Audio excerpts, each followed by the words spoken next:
هذا البرنامج برعاية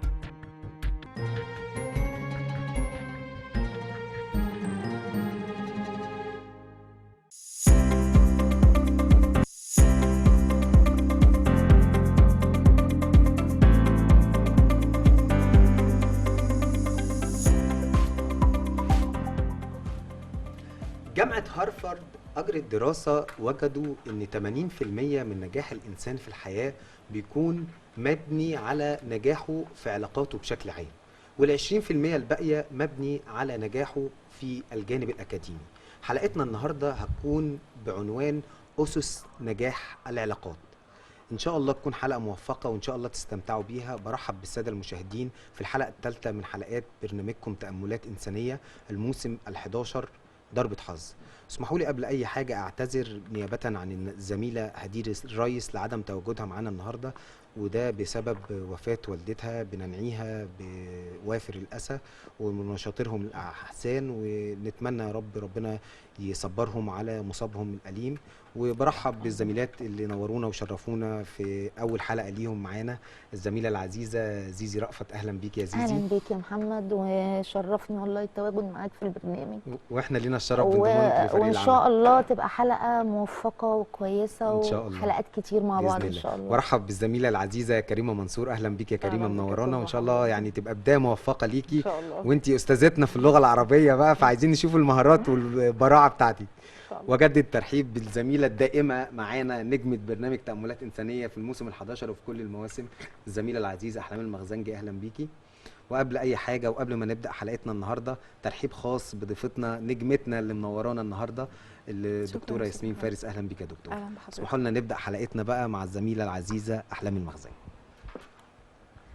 طبعا برحب بكل مشاهدينا الكرام في كل مكان وكل متابعي قناة الحدث اليوم، وبرحب بكل متابعي برنامج تأملات إنسانية.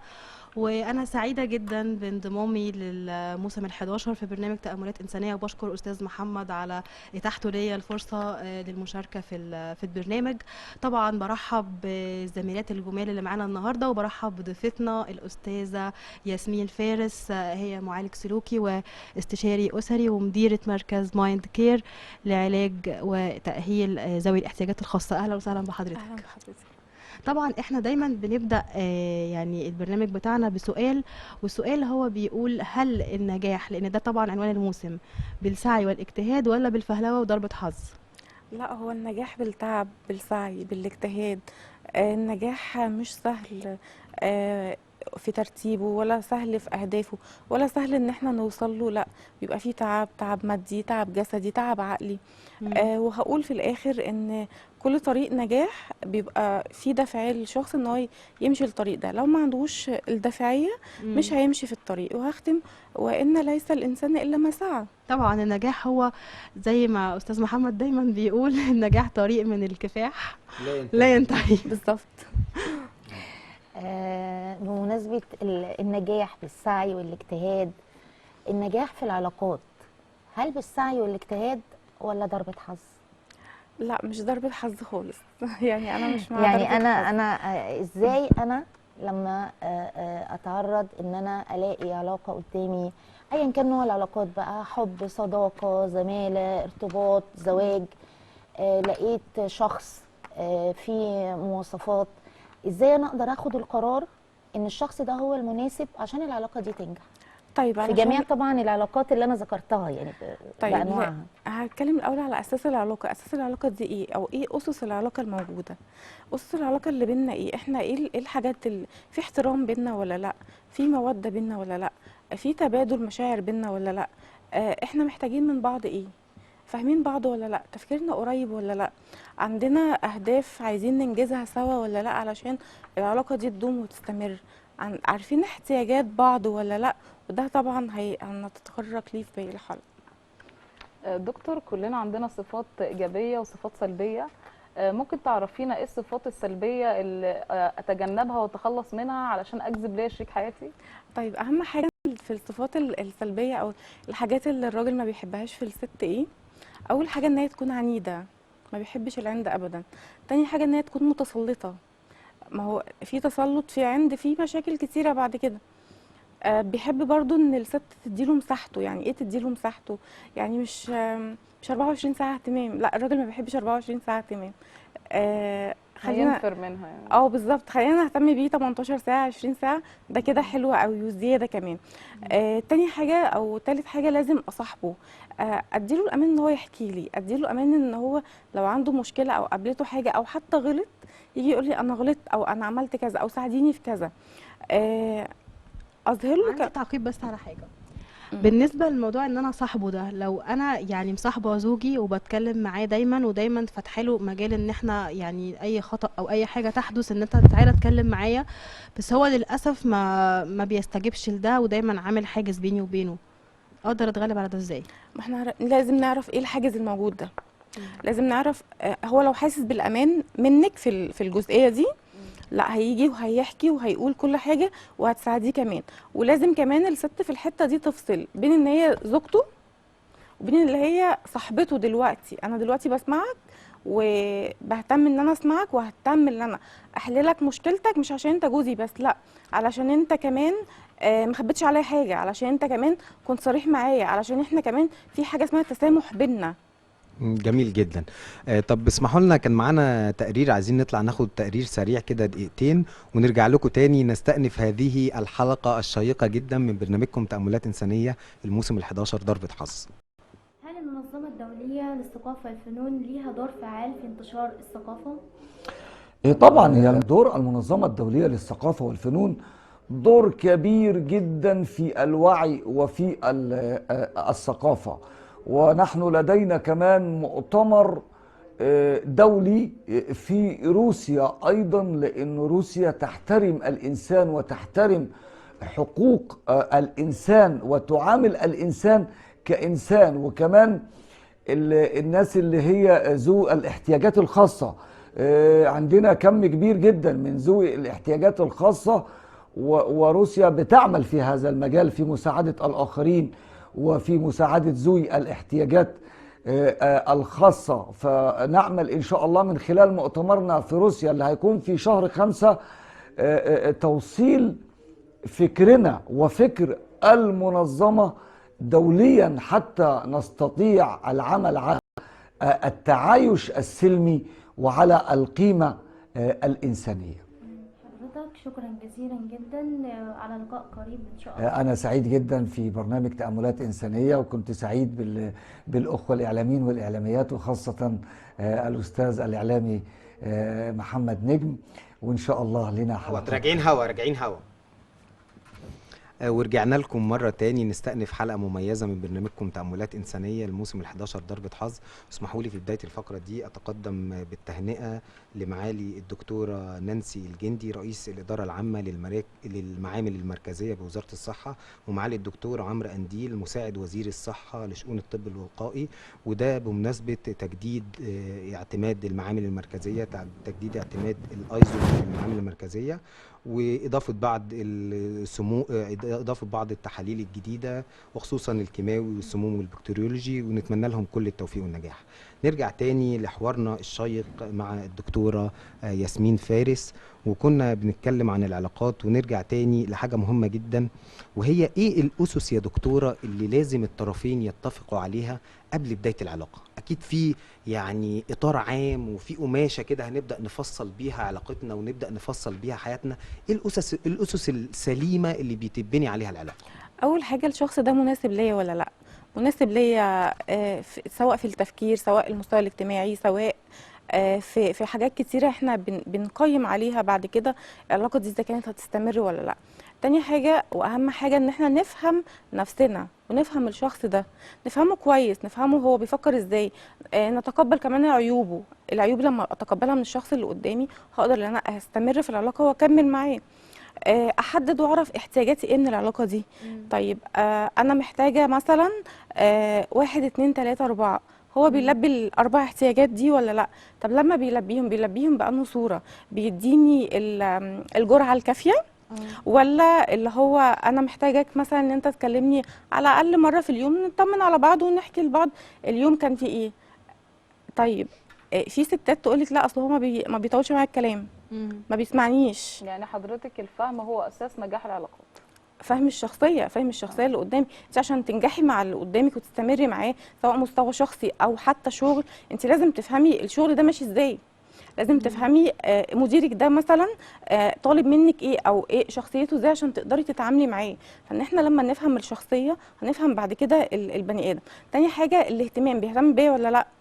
طيب ده هيخليني اسالك، انت كلمتيني في الاعداد وقلتي لي ان الست القويه انت حابه توضحي او تصححي مفهوم الست القويه عامه، وعايزه اعرف الست القويه دي ايه الصفات اللي هي ما تقدرش ان هي تتقبلها في شريك حياتها، او ايه الصفات اللي ممكن تعمل بينهم حاجز او طب تبعدها ما عنه؟ نتكلم الاول نقول يعني ايه اصلا ست قويه. وضحي لي ده. الست القويه هي الست الذكيه، الست اللي بتعرف تحتوي اللي قدامها كويس، الست الحكيمه اللي بتقدر تتصرف في الموقف ده كويس، ما تكبرش المواضيع، لا بتلم على قد ما تقدر، بما ان هي هتكمل في العلاقه، او بما ان هي مقدره الشخص اللي معاها في العلاقه وانها لا دي. تتشبه بالرجل، يعني مش معنى القوه ان انا اتشبه بالرجل. لا مش معنى القوه ان انا اتشبه بالرجل، او مش معنى القوه ان انا خلاص هي بشتغل قصدها وشايله ان في نفسي، مفاهيم او منتشره الفتره دي بتاعت في بنات وومن وكده. بالظبط بدل هي بتشتغل ومش محتاجه راجل في حياتها انا ست قويه. لا على فكره الراجل في حياه اي ست، هو ربنا خلقنا ازواج، تمام؟ يعني هو ربنا خلقنا من كل نوع زوجين، هو عنده احتياج للست وهي عندها احتياج للراجل. فما فيش حاجه اسمها ست قويه من غير راجل، لا في ست قويه ومعاها راجل بيدعمها ويسندها. طيب الست القوية دي برضو نفس السؤال، أكيد في صفات أو في حاجات معينة ما بتحبهاش في شريك حياتها أو بتبعد عنه بسببها، إيه الصفات دي عشان الراجل نفسه يتجنبها؟ طيب خليني أقول، خلي السؤال عام شوية. الست أصلا إيه ما بتحبش، إيه ما بتحبوش في شريك حياتها؟ أوكي؟ ما بتحبش إن هو يكون متسلط عليها، ما بتحبش إن هو يكون كذاب، ما بتحبش إن هو ما يكونش حنين. أكتر حاجة الست بتنجذب فيها للراجل ان هو يكون حنين عليها وان هو يديها مشاعر. الست بتتغذى على المشاعر على فكره، كلنا طبعا عارفين الكلام ده. نقدر نقول ان في عامل، لازم يبقى في عامل مشترك بين الزوج والزوجه او الصديق والصديقه. انا عامه بتكلم في العلاقات بانواعها، مش طيب مش خليني اقول لك، لما نعرف احتياجاتنا ايه من بعض، انا وصديقتي مثلا احنا لينا احتياجات مع بعض، انا محتاجه ان انت تسالي عليا لما اكون مثلا في حاجه، او حتى لو ما فيش حاجه، احنا صحاب ازاي؟ يمكن زيزي عايزه تلفت النظر وتاكد على جزئيه مهمه، وهي ايه الاسس اللي تستمر عليها العلاقه؟ العوامل في عوامل لازم انا وانت او انا وانتي نكون عامل مشترك ان احنا ننجح العلاقه، لا يبقى كله عليا ولا كله عليه. ايه العوامل المشتركه بين الفردين عشان العلاقه دي تنجح؟ اول حاجه المشاركه، انا بشاركك ايه وبتشاركني ايه معايا. تاني حاجه الاهتمام. تاني حاجه ان انا اطلب، لا انا محتاجه علشان العلاقه دي تستمر محتاجه 1 2 3، مش عيب اللي انا اطلب في العلاقه.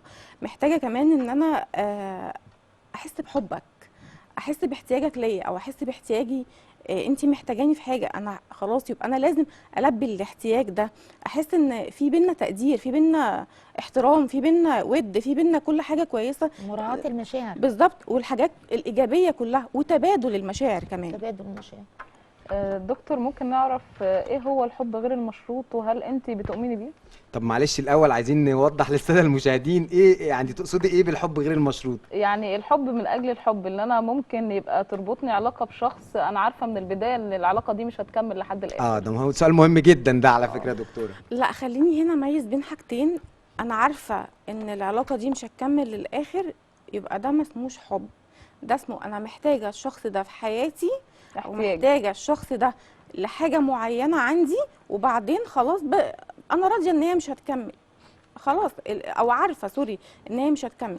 انما الحب الغير مشروط ده، انا بحبك علشان انا جوايا مشاعر ايجابيه ليك، انا بحبك علشان بحبك، انا بحبك مهما بعدت، مهما كنت قريب، حتى لو العلاقه مش هتكمل لحد الاخر او باين ملامحها. خليني طب اكمل كلامي الاول، اوضح لك حاجات اكتر. انا بحب اللي قدامي ده، مش عايزه منه حاجه، انا كفايه ان انا بحبك، انا بحب اشوفك مبسوط، انا بحب ان انا اهديك من غير مناسبه، ده حب. كل ده حب غير، مش عشان بتعمل لي كذا فانا بعمل معاك كذا، لا، في حاجه اسمها حب غير مشروط، اللي هو مهما بعدت او مهما كنت قريب او مهما ما اتكلمناش، انت ككيان عندي. طيب لا ثابت. كده بس اسالك على حاجه برضو على النقطه دي، في ازواج عامه او رجال، معلش انا منحازه شويه للمراه، لما تكون المراه بتحب زوجها بحب غير مشروط هو بيستغل ده بشكل سيء. بالظبط. لا، في حاجه اسمها حب غير مشروط وفي حاجه اسمها حب غير صحي. الحب الغير صحي ده اللي هي بتبقى مجنونه بالبني ادم اللي قدامها. لا، الحب الغير مشروط فيه توازن، في ان انا عارفه الانسان ده قريب او بعيد انا بحبه. بس يمكن الحب غير المشروط ده هو اللي معاه بالظبط بتبقى مرايه الحب عاميه، يعني نقدر مش نقول قوي. كده الى حد كبير. طب احنا معانا يعني الدكتوره متحيزه قوي للرجاله وزميلتنا احلام متحيزه قوي للستات. يعني اسمحوا لنا نعمل فض اشتباك، وزي ما وعدناكم الحلقه اللي فاتت ان احنا هيكون معانا مفاجاه الحلقه دي، وهي فقره كده لجبر الخواطر، وفقره اللي ننزل في الشارع كده نتكلم مع الناس ونعرف يعني ايه ضربه حظ، ونتكلم اكتر عن اسئله دينيه وبمناسبه ان احنا في شهر رمضان المبارك. وكمان بنهني كل الامه العربيه ودولتنا مصر العظيمه والقوات المسلحه وفخامه الرئيس عبد الفتاح السيسي بمناسبه انتصارات اكتوبر، او انتصارات بقى العاشر من رمضان، بمناسبه ان احنا في شهر رمضان المعظم. ونطلع نشوف الفقره دي ونرجع لكم تاني في حلقه شيقه من برنامجكم تأملات إنسانية الموسم ال11 ضربة حظ. مساء السعادة عليكم. زي ما وعدناكم الحلقة اللي فاتت هيكون معانا مفاجأة في الحلقة دي، وهي سؤال كل حلقة هنسأله لبعض المشاة في الشارع، وهناخد الإجابات الصحيحة، ومعانا 3 أظرف، وهنا تكمن ضربة الحظ.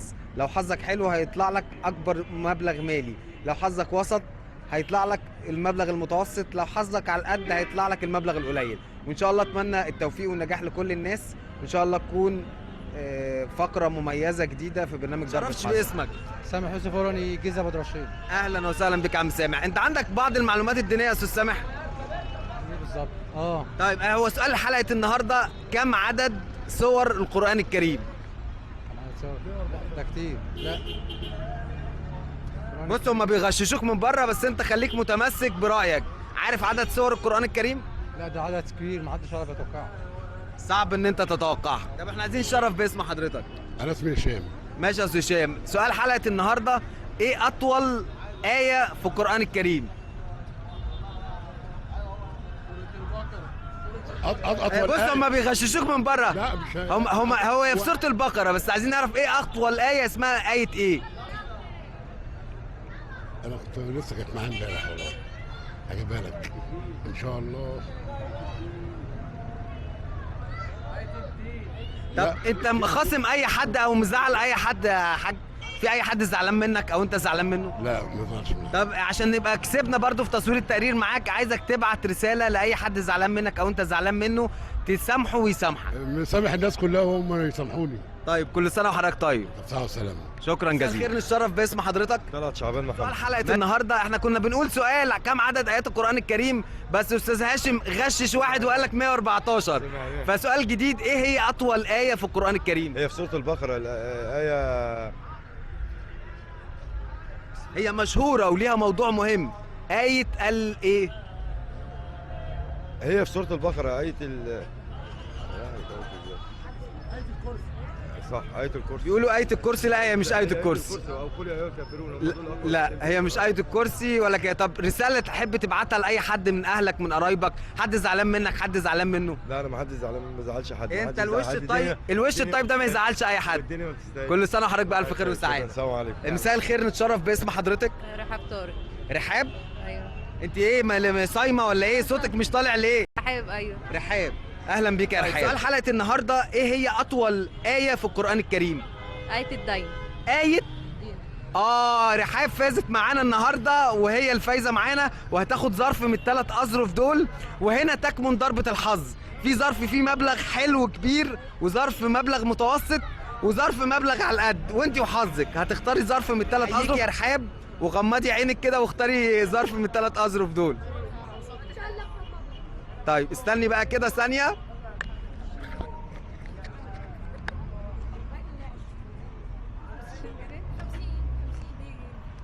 بصي، انا هشيل لك الظرف اهو. توعي، هو في فلوس، اوعي تفتكري انا بضحك عليك. اول ما تروحي البيت تفتحيه وتكتبي على اليوتيوب، اول ما تروحي البيت تفتحيه واكتبي على اليوتيوب تأملات إنسانية. البرنامج اسمه تأملات إنسانية، وده الموسم ال11. احنا مستمرين في البرنامج من سنة 2018، وده الموسم ال11 معانا بعنوان ضربة حظ. بنتكلم عن النجاح في الحياة، وهل النجاح في الحياة بالسعي والاجتهاد ولا بالفهلوة وضربة حظ. كل سنة وحضرتك بألف خير وسعادة. احنا زي ما اتفقنا ان الفقرة الجديدة اللي احنا عملناها في برنامج تأملات إنسانية الموسم ال11 ضربة حظ، الفقرة دي هتبقى فقرة جبر خواطر، وهتبقى فقرة تفاعل مع الناس في الشوارع، وهتبقى فقرة احتكاك بالجمهور. احنا عم عمر النهارده الراجل الطيب ده كان واقف وشايفنا واحنا بنصور وبنسجل مع الناس، وكان سؤال حلقة النهارده ايه اطول آية في القرآن، وفازت بيها رحاب وقالت ان هي آية الدين في سورة البقرة. بس الراجل الطيب ده من باب جبر الخواطر احنا هنسأله سؤال الحلقة التقليدي اللي هو هل النجاح في الحياة بالسعي والاجتهاد ولا بالفهلوة وضربة حظ؟ لا، بالاجتهاد. بالاجتهاد. ما ينفعش انام في السرير واجي اقول الرزق هيجي لي لغايه عندي. لا ما ينفعش. لو نزلت بس وخدت حتى شويه مناديل ومشيت بيهم في الشارع ربنا هيبعت لي رزق. طب ما انا جاي من اسيوط لغايه هنا، هو من اسيوط. اجدع ناس واكرم ناس اهل الصعيد الطيبين. 6 سنين ولدي محبوس وبقيت له 4 عيال وامه. ايوه. ومتأجر شقه وبدفع الشقه وبدفع الايجار. حاج عمر، اسم حضرتك عمر. عمر مبروك ده. طيب الحاج عمر مبروك، يعني قال يعني حاجه مهمه دلوقتي ان هو ابنه محبوس وهو بيعول اسره من 5 افراد، 3 ابناء وامهم. فيعني من خلال برنامج تأملات إنسانية لو أي حد يحب يقدم له الدعم والمساندة هتلاقوا أرقام التواصل موجودة على شاشة البرنامج، ورقمنا معروف 010 268 346. أقول تاني 010 268 346. أي حد يحب يبعت مساعدة للحاج عمر، واحنا هنتبنى الحالة من خلال جمعية رسالة. يعني أي حد عايز يتبرع لجمعية رسالة، واحنا هناخد عم عمر ونوديه لغاية الجمعية يقدموا له المساعدة دي. طيب عم عمر احنا من باب جبر الخواطر من غير سؤال ولا اي حاجه، انت ليك ظرف معانا من ال3 اظرف، ده حلال عليك، وكل سنه وحضرتك بألف خير وسعاده. تحب تبعت رساله لاهلك لزوجتك لاولادك، اي حاجه تحب تقولها من خلال برنامج ضربة حظ؟ اقول لهم كل سنه وانتم طيبين. بس دي مرت والد. ماشي. طب في اي حد مزعله او مزعلك تحب تجبر بخاطره بكلمه وتقولها له على الهوا؟ لا احنا ناس فقراء مالناش دعوه بحد. الوش الطيب الحلو ده ما يزعلش اي حد. الحمد لله. كل سنه وانت بألف خير وسعاده. وانت طيب وكتر خيرك. الله يخليك، في رعايه الله. السلام عليكم. سلام ورحمه الله وبركاته. ورجعنا لكم تاني بعد الفقرة الجميلة اللي اتضافت لبرنامج تأملات إنسانية في الموسم ال11 ضربة حظ، ونتمنى الفقرة دي تكون عجبتكم، ولو عندكم أي اقتراحات يسعدني ويشرفني إن انتوا تبعتوها لنا. ورجعنا تاني لحوارنا مع دكتورة ياسمين فارس، وبنتكلم عن نقطة مهمة جدا، وهي إن أي علاقة في الوجود لابد إن بيكون فيها من الأبس والداونز، يعني شوية تعلى وشوية تقل، فاكيد بيحصل فيها مشاكل. فتفتكري حضرتك ايه اهم المسببات او الاسباب اللي بتخلق المشاكل الزوجيه بين الزوجين؟ اهم حاجه بتظهر في البيت او بتخلق مشكله ان الزوجه تيجي تشتكي تقول لي جوزي بخيل، يعني بخيل معاها في كل حاجه، بخيل معاها في المشاعر بتاعته، بخيل معاها في ماديات، بخيل معاها في كل حاجه هي محتاجاها. فالست زي ما قلت من شويه، الست بتحتاج لعاطفه، بتحتاج لحاجات اكتر من ما الراجل بيكون عارفها. ليه؟ علشان لما تشبع العاطفه دي في حاجات كتيره مشاكل هتختفي. تاني حاجه من اتجاه الزوجه الزن، اول ما يدخل من الباب زن ايوه سيبيه يدخل الكهف بتاعه، هيرتاح، هياخد وقته، هيطلع لك بعد كده هيقول لك، هيشاركك يومه. طيب دلوقتي انت اتكلمتي عن الحاجات اللي الزوجه ما بتحبهاش في الزوج. طيب انا عايزه اتكلم من المنظور الاخر، انا كزوجه ازاي اخلي زوجي يحب يقعد معايا في البيت؟ ايه الصفات اللي انا اتحلى بيها عشان هو يكون معايا بشكل كويس؟ وازاي ان انا اعرف اتغلب على المشاكل الزوجيه او اتجنبها خالص؟ طيب اول حاجه هيئي جو البيت، هو بيحب ايه في البيت؟ طول ما هيلاقي الحاجات اللي هو بيحبها في البيت، طول ما هو هيقعد في البيت مش هيهرب منك يروح يقعد على القهوه. طول ما هو ما بيلاقيش زن في البيت، طول ما هو هيقعد هيلاقي البيت هادي. طول ما هو لاقي ان انت مدياله مساحته، مدياله سايباه يدخل الكهف بتاعه ويطلع لك منه، هيحب ان هو يقعد في البيت. احنا يعني معانا اسئله تانية، سؤالين بالظبط، بس انا شايف ان هم نزلوا علينا التتر، وحلقه كانت شيقه وجميله وممتعه، فيعني اسمحوا لنا نختم الحلقه عند هذه النقطه، وان شاء الله يتجدد اللقاء مع حضرتك مره تانية. واختم حلقتي بتهنئه للصديقه العزيزه سندريلا الفن التشكيلي، الفنانه التشكيليه الجميله مها الجندي، بمناسبه عيد ميلادها ونجاح معرضها الجميل اللي كان معرض مصري سعودي. وانتظرونا في حلقه جديده من برنامجكم تأملات إنسانية الموسم ال11 ضربة حظ.